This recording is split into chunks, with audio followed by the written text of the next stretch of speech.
जय हिंद दोस्तों। आज हम पढ़ेंगे समाकलन।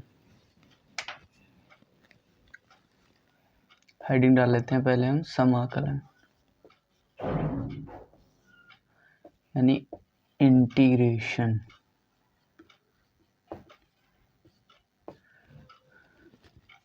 समाकलन करते किस लिए हैं वो बताते हैं। पहले देखो, फिजिक्स में दो टॉपिक हमारे पास हैं।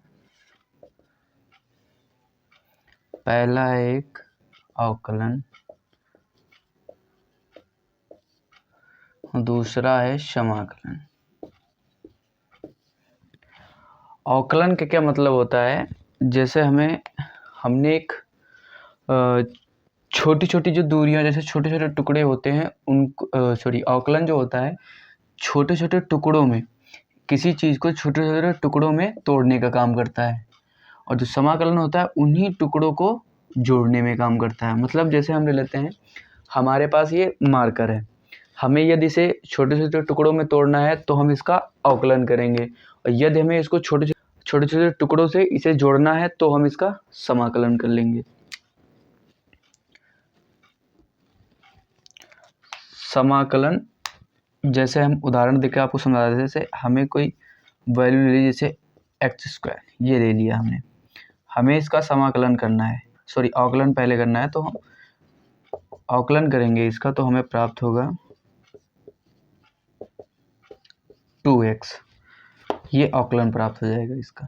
यदि हमें इसका समाकलन करना है तो हम समाकलन करेंगे इसका, 2x का समाकलन कर देंगे तो हमें फिर से वही x² मिल जाएगा। मतलब ये दोनों एक दूसरे के बिल्कुल अपोजिट होते हैं।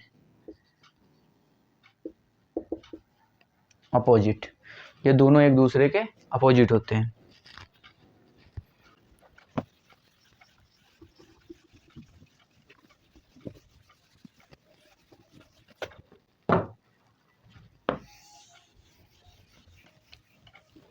देखिए, समाकलन जो होता है वो दो प्रकार का होता है। नंबर एक, निश्चित समाकलन।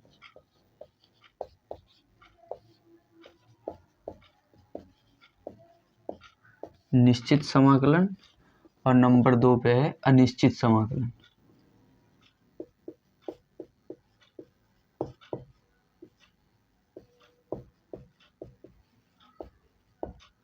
अनिश्चित समाकलन, निश्चित समाकलन क्या होता है, इसमें लिमिट दी रहती है। जैसे हमें यहाँ पे इसका अवकलन करना है a से b तक, ये हमें लिमिट दी रखी a से b तक। तो हम इसका अवकलन करेंगे जब, तब हमें जो वैल्यू प्राप्त होती है n+1, ये फार्मूला मिलता है। ये निश्चित समाकलन का फार्मूला होता है। और जो अनिश्चित समाकलन का फार्मूला होता है,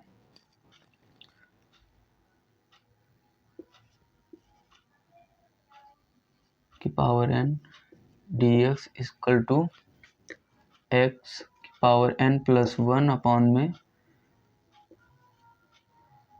n+1, ये प्लस में c, ये फार्मूला हमें मिलता है। ये अनिश्चित समाकलन का फार्मूला है, निश्चित समाकलन का फार्मूला है। और इसमें क्या रहता है, हमें लिमिट b में से a को घटाना रहता है। b में से, लिमिट में से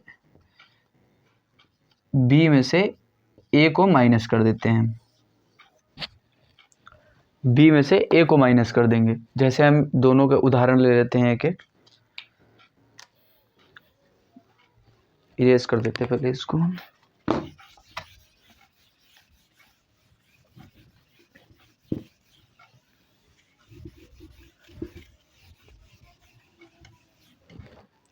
निश्चित समाकलन का एक उदाहरण पहले ले लेते हैं। जैसे हमें दे दिया गया y बराबर x², लिमिट दे दी गई जो हमारी लिमिट है। जैसे मान लेते हैं हम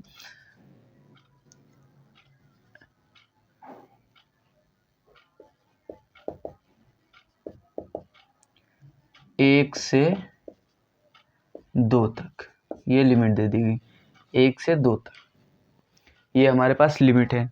तो इसका हम समाकलन कैसे करेंगे,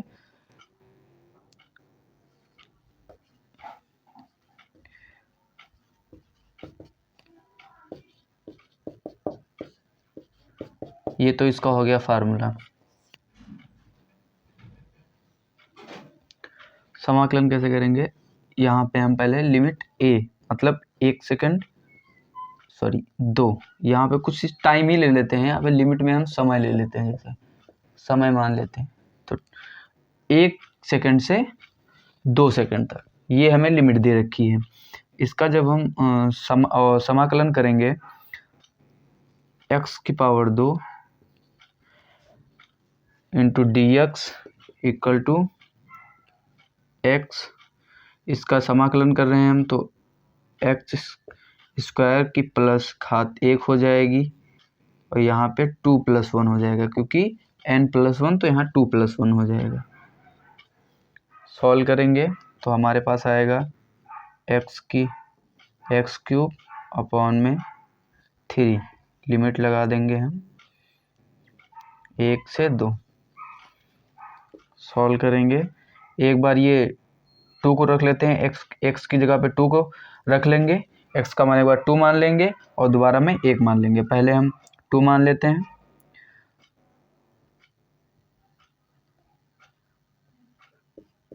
टू का क्यूब माइनस 1 का क्यूब, एक बार ये रख लिए।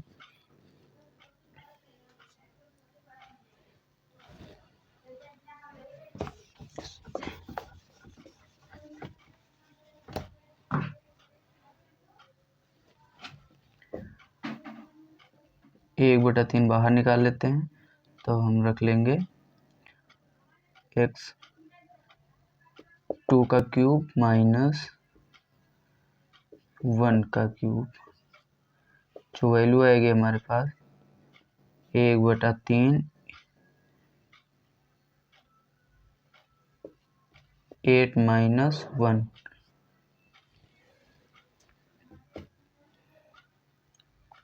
1/7/3, ये हमारे पास वैल्यू आ जाएगी समाकलन की।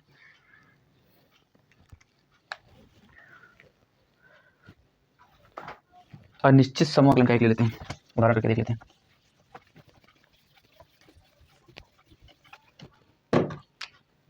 जैसे हमने ले लिया यहाँ पे y बराबर x², यहाँ पे कोई लिमिट नहीं दे रखी है, हमें कोई भी लिमिट नहीं है, हम कुछ भी कहीं से सॉल्व कर सकते हैं, मतलब लिमिट है ही नहीं, तो हम जैसे सॉल्व करना वैसे ही सॉल्व करेंगे। इसका फार्मूला क्या होता है अनिश्चित समाकलन का,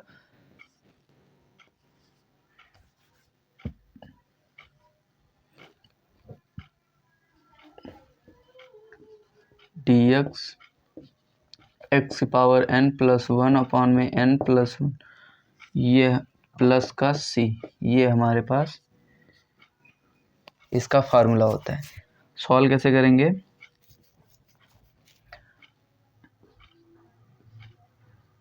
x² इंटू dx x की पावर 2 + 1 2 + 1 इक्वल टू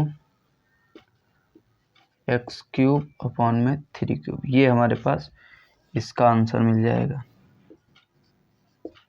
ये हमारे पास अनिश्चित समाकलन है। अनिश्चित समाकलन में कुछ नहीं करना रहता हमें, समाकलन के कुछ और उदाहरण फार्मूले होते हैं, जैसे मैं बता देता हूँ। हम वहाँ पे एक उदाहरण अवकलन में जो हम एक उदाहरण करते थे, जैसे फार्मूला निकाले थे अवकलन में,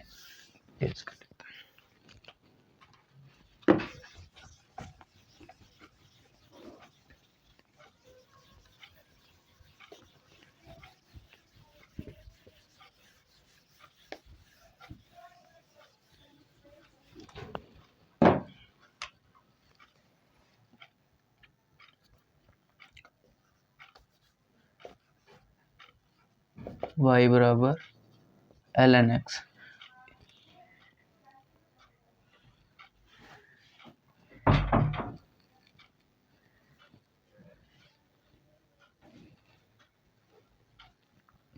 y बराबर ln x।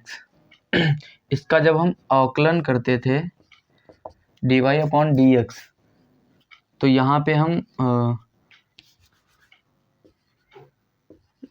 ln x का जब हम अवकलन करते थे तब हमें जो वैल्यू प्राप्त होती थी 1/x मिलती थी।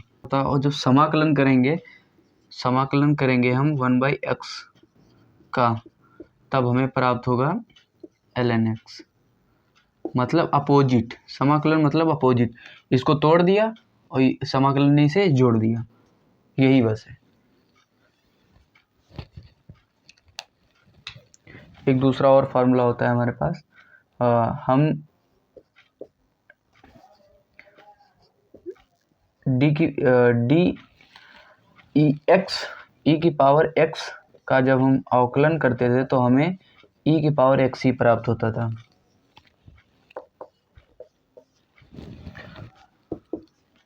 यहाँ पर भी जब हम e की पावर x का समाकलन करेंगे तो हमें e की पावर x ही प्राप्त होगा, लेकिन यहाँ पे एक थर्ड फार्मूला ये बन जाता है इसी का, यदि हमें e की पावर x में जैसे कोई 5 लगा हुआ है या कोई और पावर की x लगी हुई है, तो यहाँ पे क्या होता है, e की पावर सेम रहती है, बस यहाँ का 5 जो उसका गुणांक होता है वो नीचे लिख दिया जाता है, बस ये एक फार्मूला बन जाता है यहाँ पे।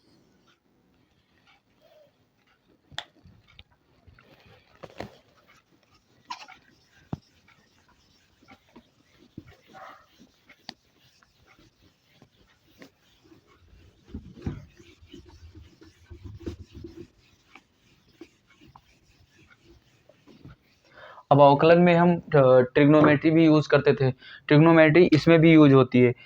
कैसे होती है बताते हैं। उसमें क्या होता है, जैसे हम y बराबर साइन एक्स अवकलन, यहाँ पे लिख लेते हैं अवकलन, अवकलन इधर लिख लेते हैं समाकलन,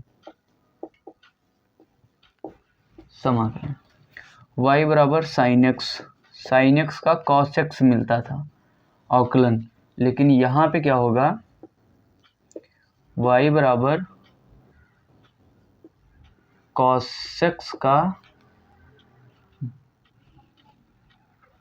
साइन एक्स मिलेगा, माइनस का साइन एक्स मिलेगा।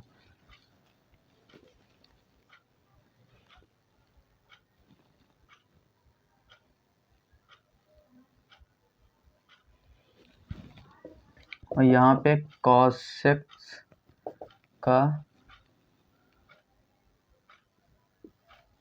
माइनस साइन एक्स मिलता था, y बराबर माइनस साइन एक्स का यहाँ पे कॉस एक्स मिलेगा, उल्टा हो जाएगा। मतलब यहाँ पे टेन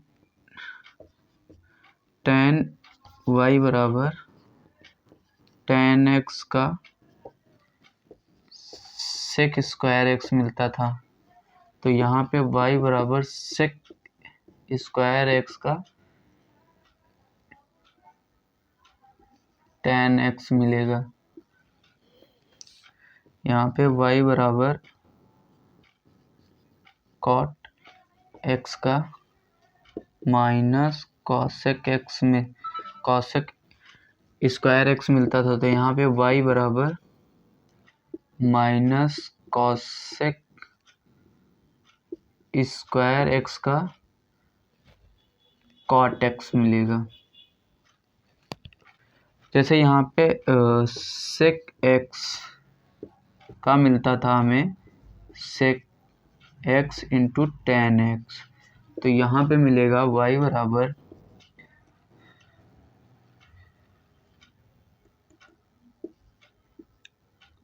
सेक एक्स और टेन एक्स का सेक एक्स मिलेगा। मतलब उल्टा हो जाएगा, बिल्कुल अपोजिट